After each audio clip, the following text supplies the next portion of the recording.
Welcome back to my channel guys. അപ്പോൾ നമ്മൾ വന്നന്ന് തന്നെ ഫ്രഷ് ആയിട്ടൊന്ന് പുറത്തേക്ക് ഇറങ്ങിക്കുവാണ് കേട്ടോ. ഇവിടെ ഇപ്പോൾ ഏകദേശം ഉച്ചയായിട്ടുണ്ടെങ്കിലും തണുപ്പാണ് കേട്ടോ. ഒരു തുള്ളി പോലും വിയർക്കുന്നില്ല, അത്ര തണുപ്പാണ്. ഞങ്ങൾ വരുന്നതിന് മുമ്പ് ഇതിലും എക്സ്ട്രീം തണുപ്പായിരുന്നു, ഇപ്പോൾ കുറച്ച് കുറഞ്ഞിട്ടുണ്ട്. നമ്മളിപ്പോൾ പോകുന്നത് ഗ്രാൻഡിലോട്ടാണ്. നമ്മളെ പണ്ട് തൊട്ടേ എന്തുണ്ടെങ്കിലും മേടിക്കാൻ ആദ്യം ഓടുന്ന സ്ഥലമാണ് കേട്ടോ ഇത്. അപ്പം നോമ്പ് തുറക്ക് വേണ്ടിയിട്ട് അത്യാവശ്യം കുക്ക് ചെയ്യാൻ വേണ്ടിയിട്ട് കുറച്ച് സാധനങ്ങളൊക്കെ മേടിക്കണം. അപ്പം അങ്ങനെ ഇറങ്ങിയതാണ് കേട്ടോ. വേണ്ടതെല്ലാം മേടിച്ച് നിൽക്കാനുള്ള സമയമില്ല, ഇപ്പം തന്നെ ഉച്ച കഴിഞ്ഞിട്ടുണ്ട്.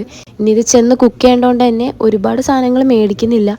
ഇങ്ങനെ പോകുമ്പോഴത്തേക്കാണെങ്കിൽ അവിടെ നോക്കിയപ്പോൾ ഒരു സാധനം കണ്ടത് ആടിൻ്റെ തല മുറിച്ച് വെച്ചേക്ക്. കാണുമ്പോൾ തന്നെ പേടി വരുത്. ഒലീവ്സ് ഇവിടുത്തെ സൗദികളുടെ മെയിൻ സംഭവമാണ് കേട്ടോ. പിന്നെ അവിടെ നോമ്പ് തുറക്കുള്ള പൊരിയും കാര്യങ്ങളൊക്കെ പാക്കറ്റ് മേടിക്കുന്നുണ്ട്. അപ്പോൾ ഇതിൻ്റെ ഫുൾ വീഡിയോ ഞാൻ എൻ്റെ ചാനലിൽ അപ്ലോഡ് ചെയ്തിട്ടുണ്ട്. ലിങ്ക് ഞാൻ ഡിസ്ക്രിപ്ഷനിൽ കൊടുത്തേക്കാം, വേഗം ചെക്ക് ചെയ്തു.